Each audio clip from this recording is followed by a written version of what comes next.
요한복음 5장입니다. 그 뒤에 유다인들의 축제가 되어 예수님께서 예루살렘에 올라가셨다. 예루살렘의 양문 곁에는 히브리 말로 베짜타라고 불리는 못이 있었다. 그 못에는 주랑이 5채 딸렸는데 그 안에는 눈머니, 다리 저느니, 팔다리가 말라 비틀어진 이 같은 병자들이 많이 누워 있었다. 거기에는 38해나 앓는 사람도 있었다. 예수님께서 그가 누워있는 것을 보시고 또 이미 오래 그렇게 지낸다는 것을 아시고는 건강해지고 싶으냐 하고 그에게 물으셨다. 그 병자가 예수님께 대답하였다. 선생님, 물이 출렁거릴 때 저를 못 속에 넣어줄 사람이 없습니다. 그래서 제가 가는 동안에 다른 이가 저보다 먼저 내려갑니다.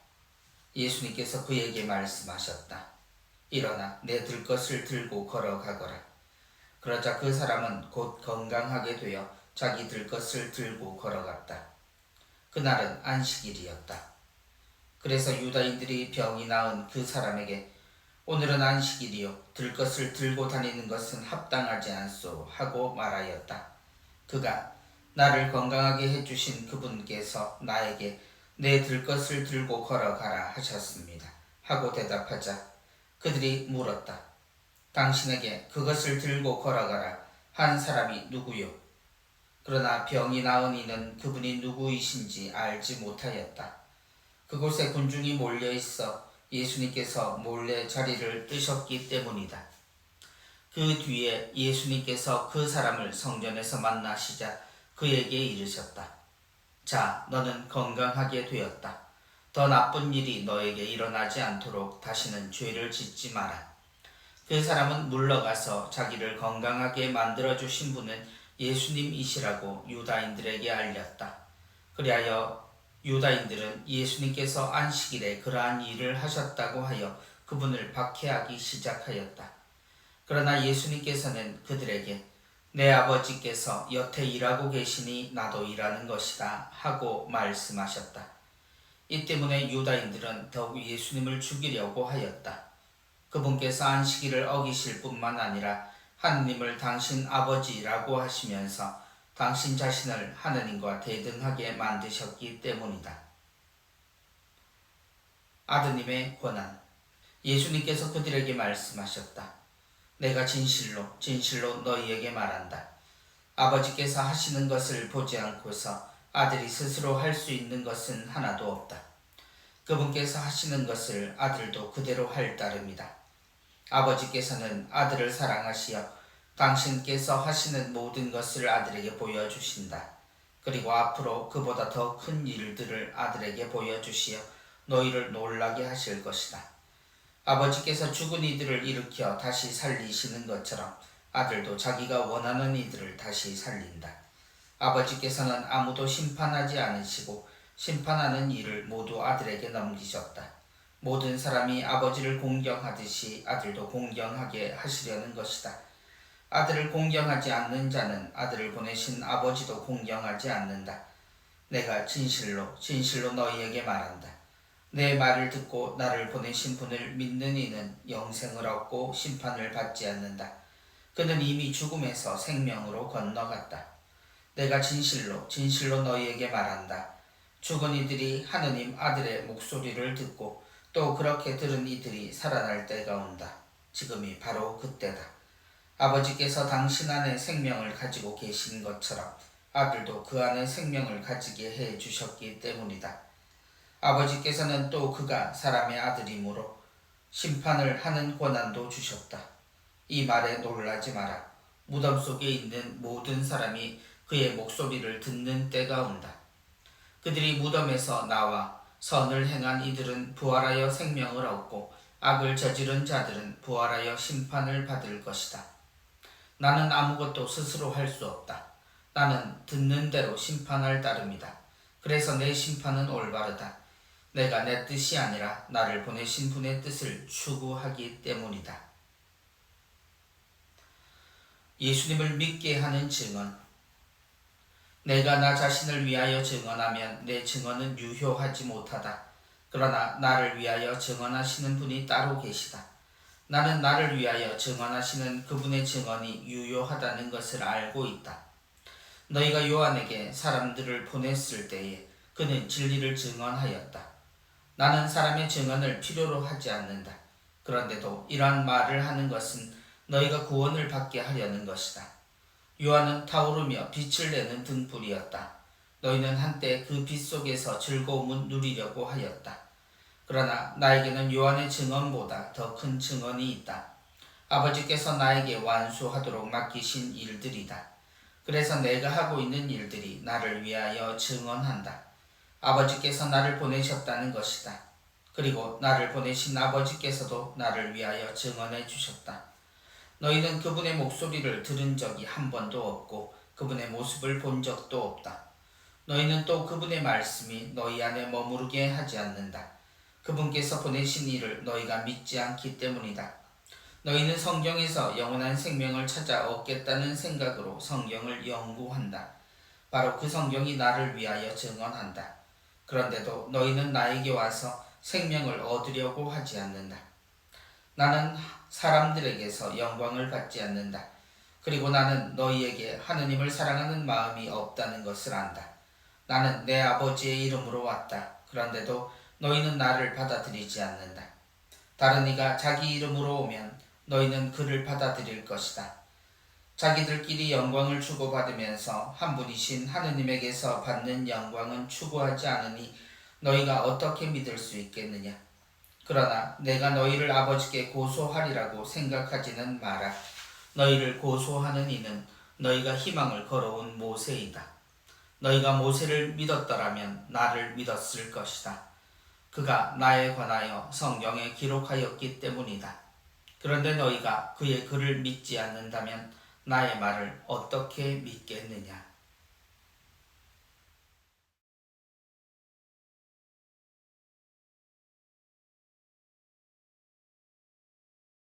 요한복음 5장 공부하시겠습니다. 요한복음 5장은 베자타 못가에서 병자를 고치시다 라고 하는 예수님의 모습 하나, 그리고 예수님에 대한 또 언급, 아드님의 권한, 그리고 예수님을 믿게 하는 증언이라고 하는 세 개 항목이 5장의 내용입니다. 그러면 5장 처음부터 한번 보시겠습니다. 맨 처음 베자타 못가에서 병자를 고치시다 라는 이야기입니다. 그 뒤에 유다인들의 축제 때가 되어 예수님께서 예루살렘에 올라가셨다. 유다인들의 중요 축제에 예루살렘으로 올라가는 그런 관습처럼 예수님께서 또 예루살렘에 올라가십니다. 예루살렘의 양문 곁에는 히브리 말로 베자타라고 불리는 못이 있었다.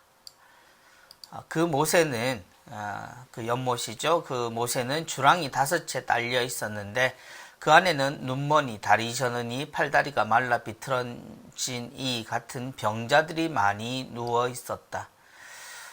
그 성전 옆에 성전 오른편에서라고 하는 우리가 성수예절에서도 부르는 노래처럼 성전에서 흘러나오는 물이 기적을 일으킨다라는 신심이 그때도 있었던 거죠. 그래서 성전 가까이에 병든 이들이 누워서 주님의 은총을 기다리는, 기적을 기대하는, 지금도 유명 성지들에는 이러한 발걸음들이 계속되지요.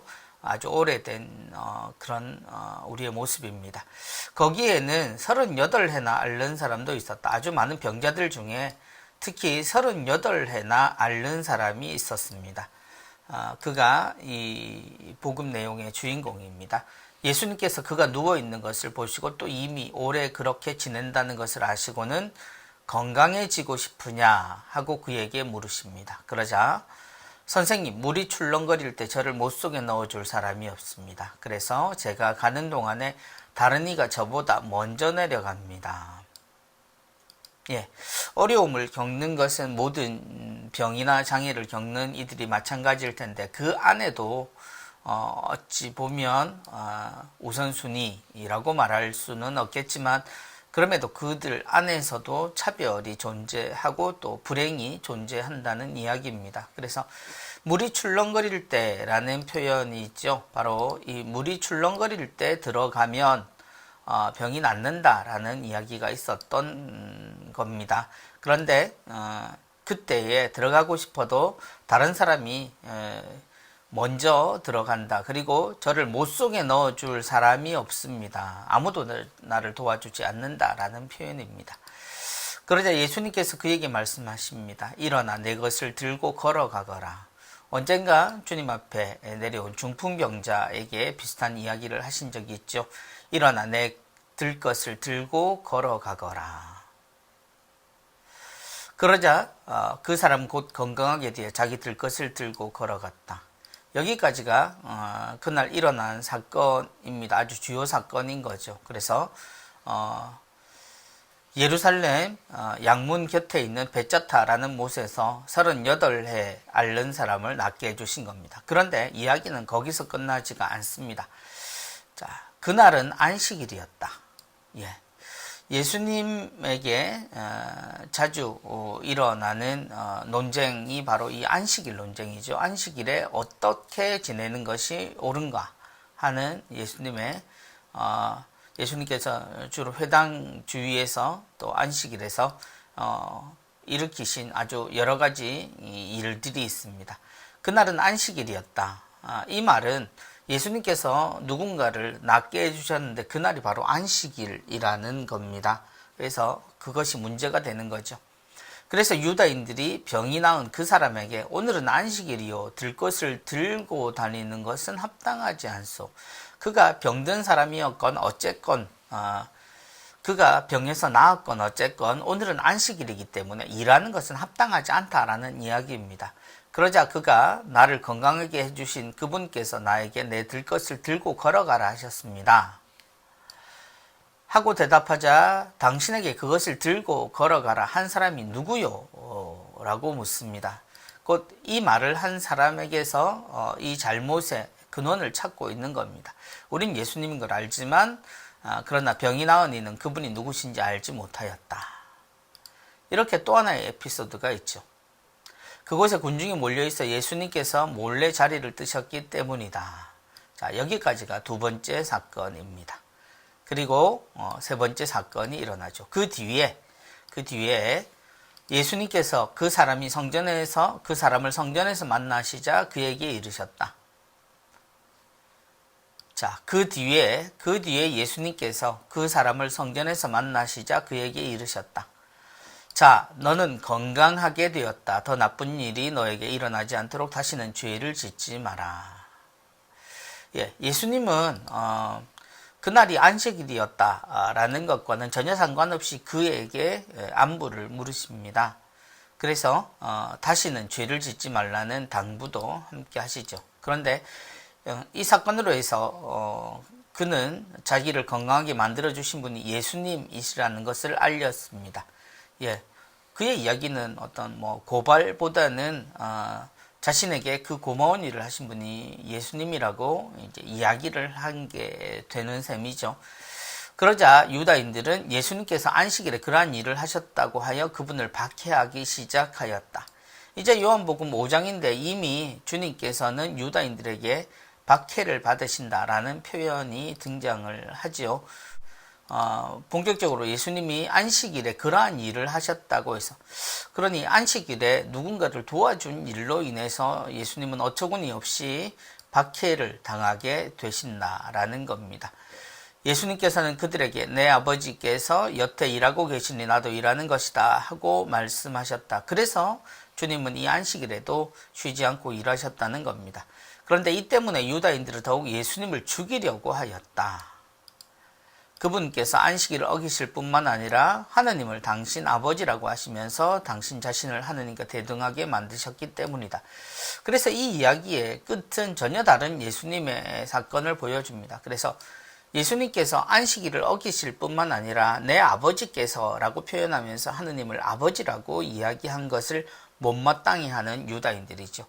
이미 하느님을 아버지라 부르면서 신성모독을 했다라고 이야기하는 것, 그렇게 몰아가는 유다인들을 요한복음은 이미 그 사람들의 나쁜 생각들을 드러내고자 또한 우리에게 알려주려고 하는 모양입니다. 예. 다음 내용입니다. 아드님의 고난이라는 내용입니다. 아드님의 고난. 예수님께서 그들에게 말씀하셨다. 예수님의 증언인 셈이죠. 내가 진실로 진실로 너희에게 말한다. 아버지께서 하시는 것을 보지 않고서 아들이 스스로 할 수 있는 것은 하나도 없다. 그분께서 하시는 것을 아들도 그대로 할 따름이다. 이것은 앞에 나온 내용의 끝에 내 아버지께서 여태 일하고 계시니 나도 일하는 것이다 라는 말씀을 떠올리게 하는 이야기고 연속되는 이야기죠. 그래서 아버지께서는 아들을 사랑하시어 당신께서 하시는 모든 것을 아들에게 보여주신다. 그리고 앞으로 그보다 더 큰 일들을 아들에게 보여주시어 너희를 놀라게 하실 것이다. 우리는 여기서 예수님의 구원 사건을 떠올리게 됩니다. 아버지께서 죽은 이들을 일으켜 다시 살리시는 것처럼 아들도 자기가 원하는 이들을 다시 살린다. 아버지께서는 아무도 심판하지 않으시고 심판하는 일을 모두 아들에게 넘기셨다. 모든 사람이 아버지를 공경하듯이 아들도 공경하게 하시려는 것이다. 여기서 우리가 하느님 아버지께 공경하는 것 혹은 신뢰하는 것, 아버지를 생각하는 마음이 바로 그 심판이라는 이 단어에 많은 사람들에게 있어서 영향이 주어졌음을 또한 보여주고 있습니다. 아들을 공경하지 않는 자는 아들을 보내신 아버지도 공경하지 않는다. 내 말을 듣고 나를 보내신 분을 믿는 이는 영생을 얻고 심판을 받지 않는다. 예. 내 말을 듣고 아버지가 보내신 아들의 말을 듣고 나를 보내신 분, 곧 아버지를 믿는 이는 영원한 생명을 얻고 심판을 받지 않는다. 왜냐하면 그는 이미 죽음에서 생명으로 건너갔다. 그리고 죽은 이들이 하느님의 아들의 목소리를 듣고 또 그렇게 들은 이들이 살아날 때가 온다. 지금이 바로 그때다. 지금이 바로 그때다. 이것은 사마리아 여인과의 대화를 또한 떠올리게 하죠. 비슷한 표현입니다. 아버지께서 당신 안에 생명을 가지고 계신 것처럼 아들도 그 안에 생명을 가지게 해주셨기 때문이다. 아버지께서는 또 그가 사람의 아들이므로 심판하는 권한도 주셨다. 예, 심판하는 일을 모두 아들에게 넘기셨다라는 표현과 같지요. 이 말에 놀라지 마라. 무덤 속에 있는 모든 사람이 그의 목소리를 듣는 때가 온다. 그들이 무덤에서 나와 선을 행한 이들은 부활하여 생명을 얻고 악을 저지른 자들은 부활하여 심판을 받을 것이다. 자, 그리고 결론적으로 이렇게 나옵니다. 나는 아무것도 스스로 할 수 없다. 나는 듣는 대로 심판할 따름이다. 그래서 내 심판은 올바르다. 내가 내 뜻이 아니라 나를 보내신 분의 뜻을 추구하기 때문이다. 아드님의 권한은 어디서 나오는가? 곧 아버지에게서 나온다는 거죠. 그래서 아버지를 통해서 아들의 모든 것이 있다라고 예수님은 당신을 증언합니다. 그러므로 당신 스스로를 이야기하는 것이 아니라 아버지를 전하는 것, 또 아버지에게서 보고 들은 모든 것을 우리에게 전하시는 것이 아들의 몫이다라는 것을 예수님은 이야기하십니다. 따라서 아들을 증명하는 것, 증언하는 것도 곧 아버지의 역할이 되겠죠. 그래서 그 아버지는 아들도 아버지와 똑같은 공경을 받게 하시려고 심판의 권한을 주셨다라는 내용. 그래서 아버지의 뜻대로 이 아들의 말을 듣고 아버지를 알게 되느니, 내 말을 듣고 나를 보내신 분을 믿는 이는 영생을 얻고 심판을 받지 않는다 라는 말을 주의 깊게 들을 필요가 있습니다. 예수 그리스도를 따른다라고 하는 것은 이미 심판의 영역을 넘어섰다. 심판받지 않는다.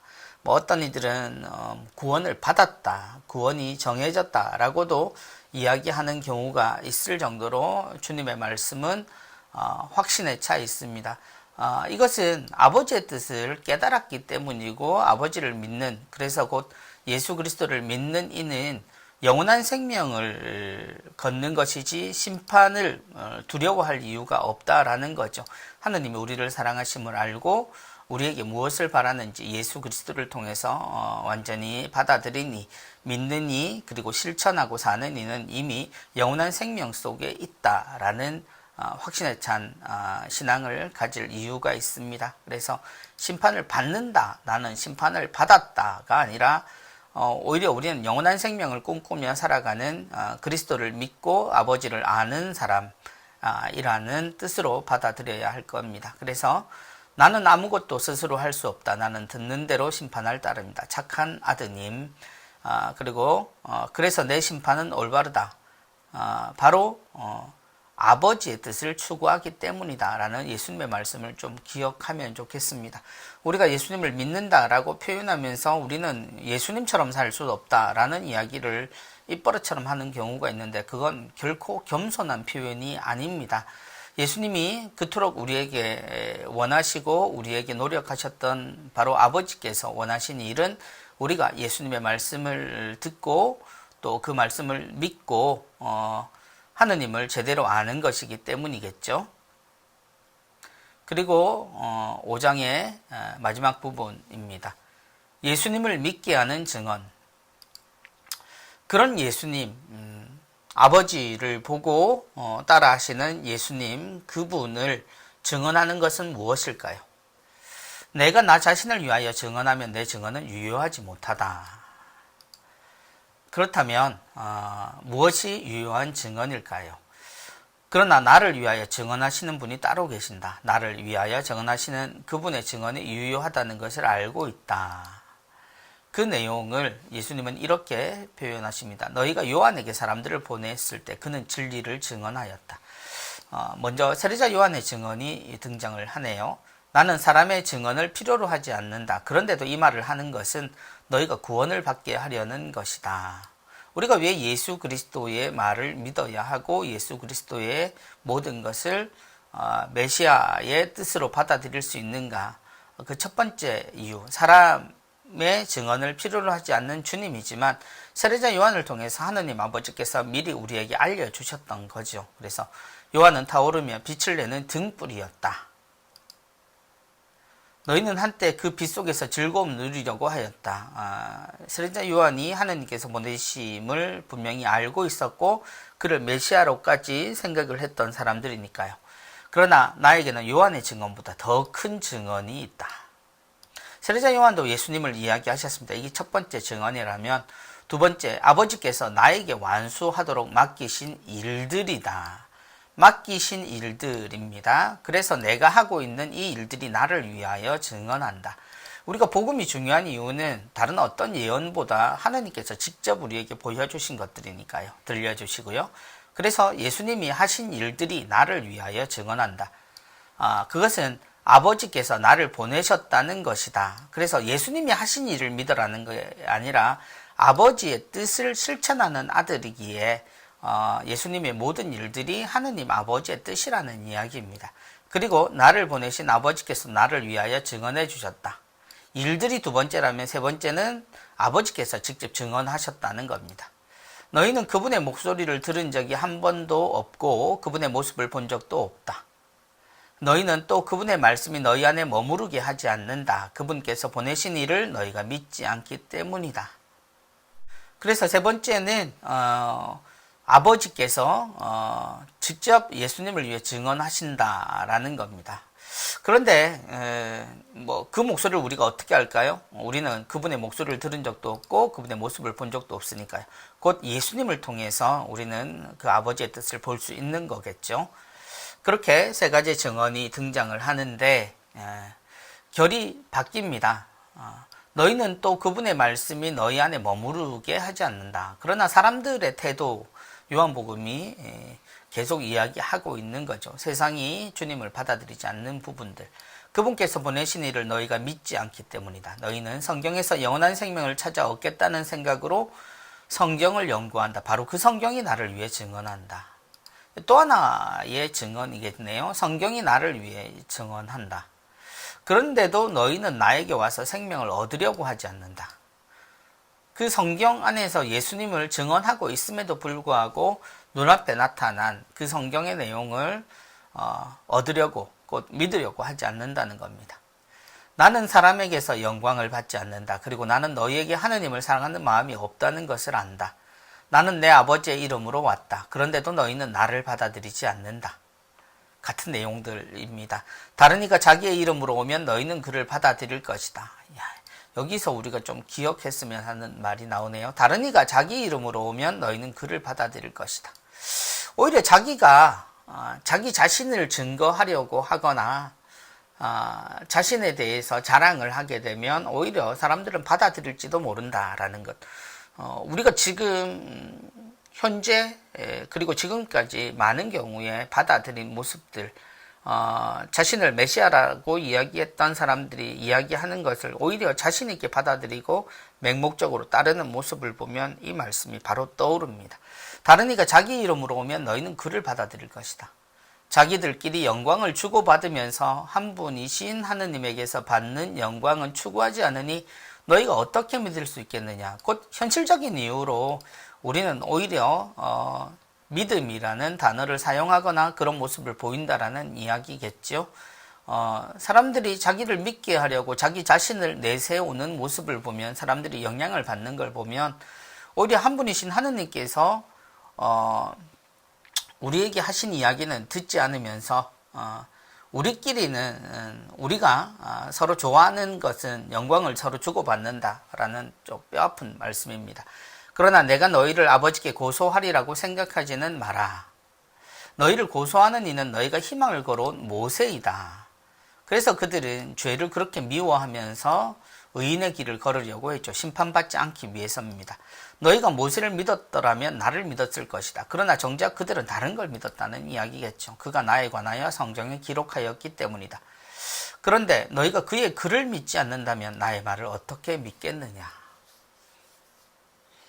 자주 그런 생각을 합니다. 우리가 주님을 믿고 따른다라고 하면서 아까도 말씀드렸지만 정작 예수 그리스도 그분의 말씀을 받아들이기보다는 현실적으로 영향이 있는 것들에 더 자극을 받고 그런 것으로 신앙을 생각하며 오히려 주님은 우리가 너무나 어렵다 혹은 멀다라고 느끼는 것을 보면 요한복음 5장의 말씀이 있는 그대로 우리의 모습을 이미 드러내고 있는 듯한 이런 놀라움마저 가지게 됩니다. 요한복음 5장 모두 함께 보셨습니다.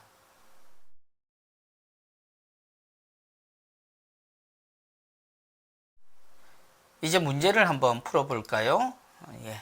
요한복음 5장 문제입니다. 다음에 들어갈 단어는 무엇일까요?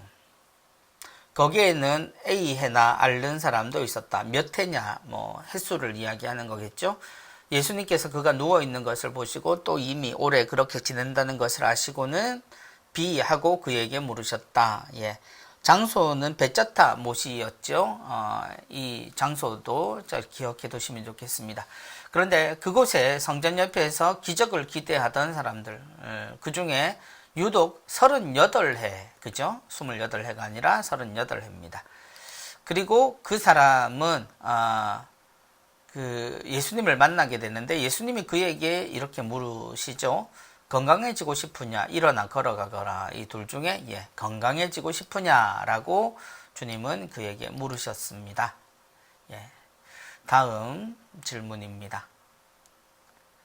그러자 그 사람은 곧 건강하게 되어 자기 무엇을 들고 걸어갔다. A는 무엇을 들고 걸어갔다. 그날은 B였다. 그날 일어난 기적의 내용과 또한 그날이 언제였던가가 이 복음엔 대단히 중요한 역할을 하죠. 그래서 그는 자기 짐, 들것이겠죠. 들것을 들고 걸어갔다. 그가 누워 있었던 들것을 들고 갔고요. 그날은 초막절 안식일, 안식일이었다. 그래서 여러 가지 일들이 안식일을 중심으로 일어나죠. 다음 문제입니다.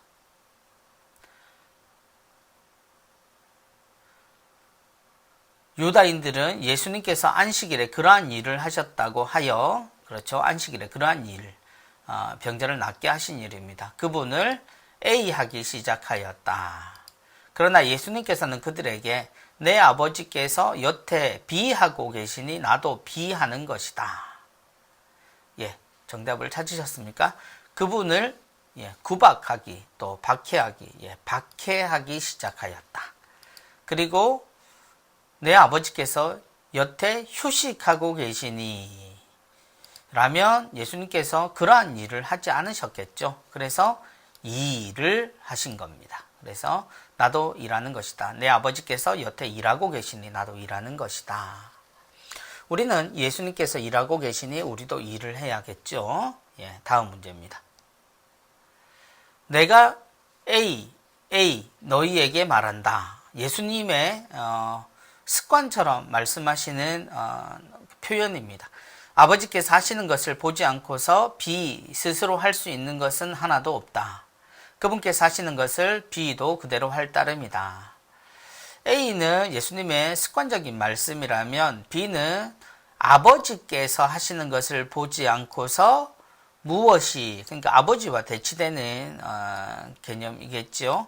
그래서 처음에는 내가 솔직히 진실로 예, 진실로겠죠. 진실로. 네.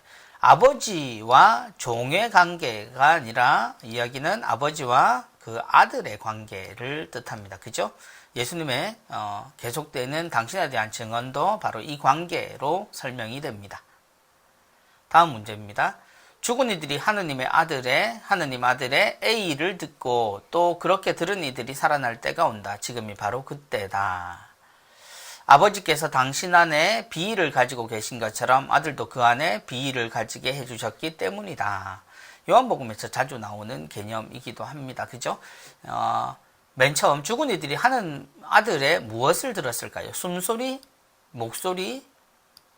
예, 목소리겠죠. 목소리를 듣고 또 그 목소리를 듣고 살아난다는 이야기입니다. 그렇게 들은 이들이 살아날 때가 온다. 지금이 바로 그때다. 아버지께서 당신 안에 은총을 가지고 계신 것처럼, 예, 말은 됩니다. 그죠? 근데 또 생명을 가지고 계신 것처럼 아들도 그 안에 생명을 가지게 해주셨기 때문입니다. 예, 처음부터 우리가 요한복음에서 본 것은 생명이라는 단어를 요한복음에서는 중요하게 생각하죠. 우리에게 주시고자 하신 것도 영원한 생명이고요. 자, 다음 문제입니다. 너희가 요한에게 사람들을 보냈을 때 그는 진리를 A하였다. 나는 사람의 A를 필요로 하지 않는다. 그런데도 이러한 말을 하는 것은 너희가 B를 받게 하려는 것이다. A는 뭘까요? 요한이 한 것, 그것은 증명, 예, 증언이겠죠? 예, 증언하였다. 나는 사람의 증언을 필요로 하지 않는다. 그런데 또 이 말을 하는 것은 구원, 예언, 보상, 뭘까요? 예, 구원을 받게 하려는 것이다. 예, 쉽게 아실 수 있을 겁니다. 그래서 예수님께서 우리에게 당신을 증언하는 것을 이야기해 주셨는데, 예수님은 사람의 증언을 필요로 하진 않지만 요한의 증언까지 이야기하는 것은 우리가 이 말씀을 듣고 믿어서 구원을 받게 하려는 것이다 라는 말씀입니다. 예, 이제 단답형 문항, 세 문항 보겠습니다. 첫 번째, 예루살렘의 양문 곁에는 히브리 말로 뭐라고 불리는 못이 있었다. 예, 다들 기억하셨죠? 예, 베짜타라고 불리는 못이 있었다라고 했습니다. 예, 지금도 예루살렘 성전 곁에는 이 베짜타 못이라고 불리는 곳이 있습니다. 수많은 곳에 이러한 기적이 일어난다라고 일컬어지는 장소가 있죠. 바로 이스라엘 예루살렘에도 이러한 곳이 있었던 모양입니다. 예, 두 번째 문제입니다. 아버지께서는 또 그가 사람의 아들이므로 무엇을 하는 권한도 주셨다. 바로 심판이죠. 예, 구원이라는 단어를 떠올릴 수도 있습니다만, 예, 아버지께서 또 그가 사람의 아들이므로 심판하는 권한을 주셨죠. 그래서 아버지처럼 아들도 공경을 받게 하려고 하셨다라는 말 기억했으면 좋겠습니다. 자, 세 번째 문항입니다. 너희는 어디에서 영원한 생명을 얻겠다는 생각으로 무엇을 연구한다. 바로 그 무엇이 나를 위하여 정언한다. 같은 답이죠. 예, 너희는 무엇에서, 예, 어디에서, 무엇에서, 무엇일까요? 그런데 어디라고 이야기하면 어디를 연구한다는 아닐 것 같습니다. 무엇을 이라고 본다면 바로 너희는 성경에서입니다. 성경에서 영원한 생명을 얻겠다는 생각으로 성경을 연구한다. 바로 그 성경이 나를 위하여 증언한다. 그런데도 사람들은 믿지 않았다라고 주님은 이야기하셨죠. 예, 지금까지 5장 함께 읽고 보셨습니다. 수고하셨습니다.